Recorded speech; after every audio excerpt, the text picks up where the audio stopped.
You ever sit in a room full of people and still feel completely alone?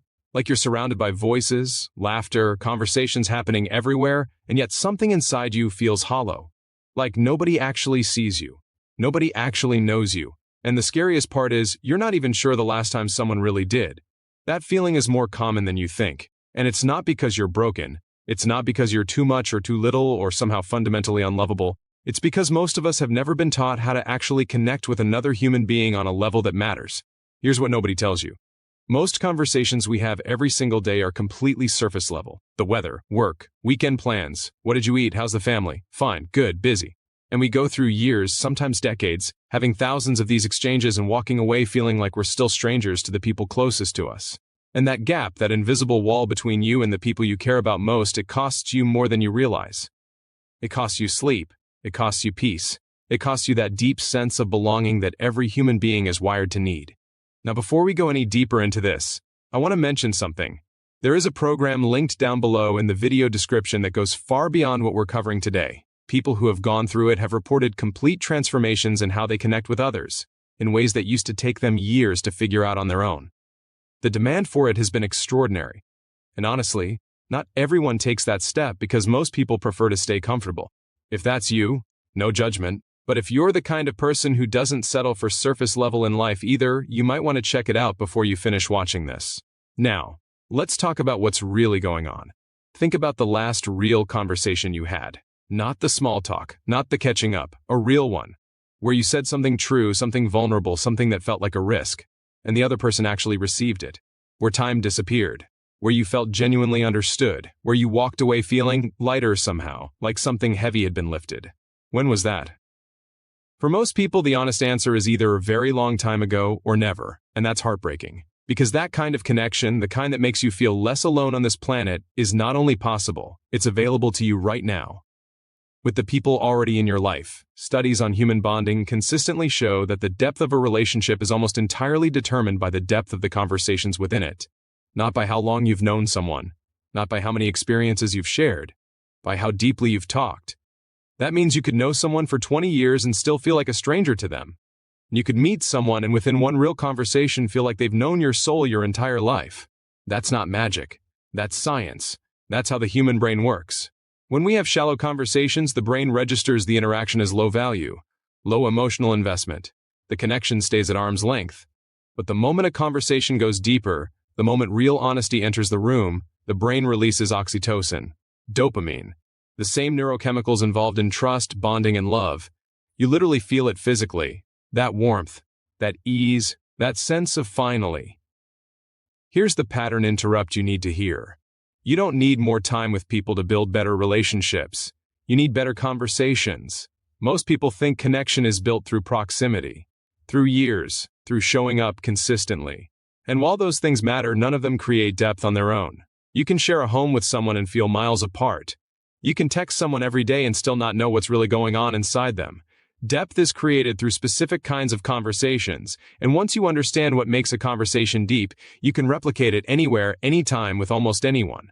So what does a deep conversation actually look like? It starts with one thing: vulnerability. Real, uncomfortable, honest vulnerability. Not oversharing, not dumping your emotional baggage on someone in the first 5 minutes, but the willingness to say something true, something you'd normally keep hidden, something that feels like a small risk. Maybe it's admitting you're struggling. Maybe it's saying you don't actually have it all figured out. Maybe it's telling someone that what they said last time meant more to you than you let on. That moment, that tiny brave moment, is like dropping a match into dry wood. Because when you show up real, something happens on the other side. The other person feels permission. Suddenly they don't have to pretend either. Suddenly the walls come down, and a real conversation begins. And here's what happens next. What researchers call emotional reciprocity. One person opens up a little, the other person opens up a little more, and it builds layer by layer until you're in a conversation that neither of you expected to have.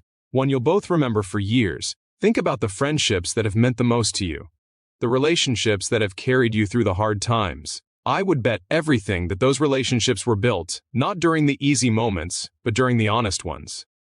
During the 2 a.m. conversations. During the breaking down. During the raw, unfiltered truth. That's where real connection lives. Now here's where it gets even more powerful. Because deep conversations don't just make you feel connected. They actually change the structure of your relationships permanently.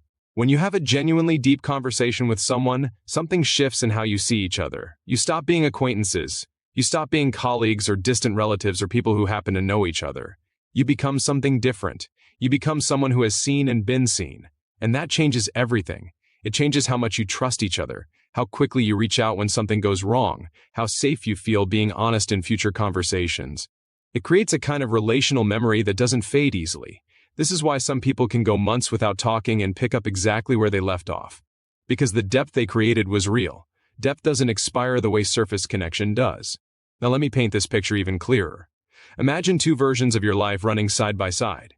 In the first version, you keep doing what most people do. You have the surface conversations. You keep things light. You share the highlights but protect the struggles. You maintain a comfortable, safe distance with most people in your life. And on the outside, everything looks fine. But inside, that hollow feeling stays. That quiet loneliness that doesn't go away no matter how busy you keep yourself. That sense that even the people closest to you don't really know you. In the second version, you learn how to go deeper. You learn the specific things to say that invite real conversation. You learn how to hold space for another person in a way that makes them feel genuinely understood. You learn how to be honest without it being scary. And slowly, the relationships around you change. People come to you. People confide in you. People feel safe with you. And you stop feeling alone. Not because your circumstances changed, but because your conversations did. That second version is not a fantasy. It is a learnable skill. And this is the part that most people miss entirely. Connection is not a personality trait. It's not something you either have or you don't. It's not reserved for naturally charismatic people or extroverts or those lucky few who seem to effortlessly attract deep friendships. Connection is a skill. It can be learned, it can be practiced, it can be developed by anyone at any point in their life, regardless of how isolated or disconnected they might feel right now. And when you learn it, the return on that investment is almost incomprehensible. Think about what better relationships are actually worth to you. Practically, not just emotionally. Research from Harvard's longest-running study on human happiness, spanning over 80 years, found that the quality of your relationships is the single greatest predictor of how long you live and how happy you are. Not wealth, not career success, not health behaviors.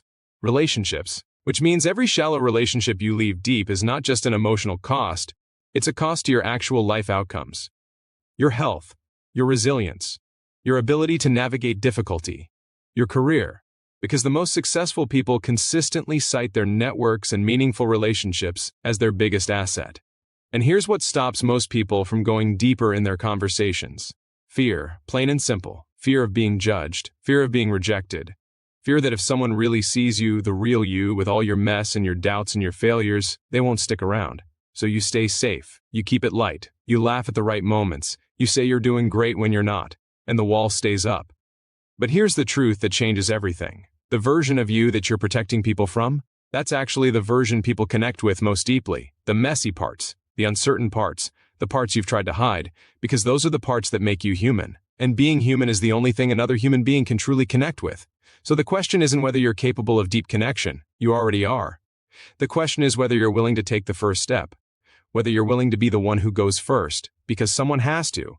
And the people who learn to be that person, the ones who initiate depth, who create safety, who know how to move a conversation from surface to soul, those people never feel alone.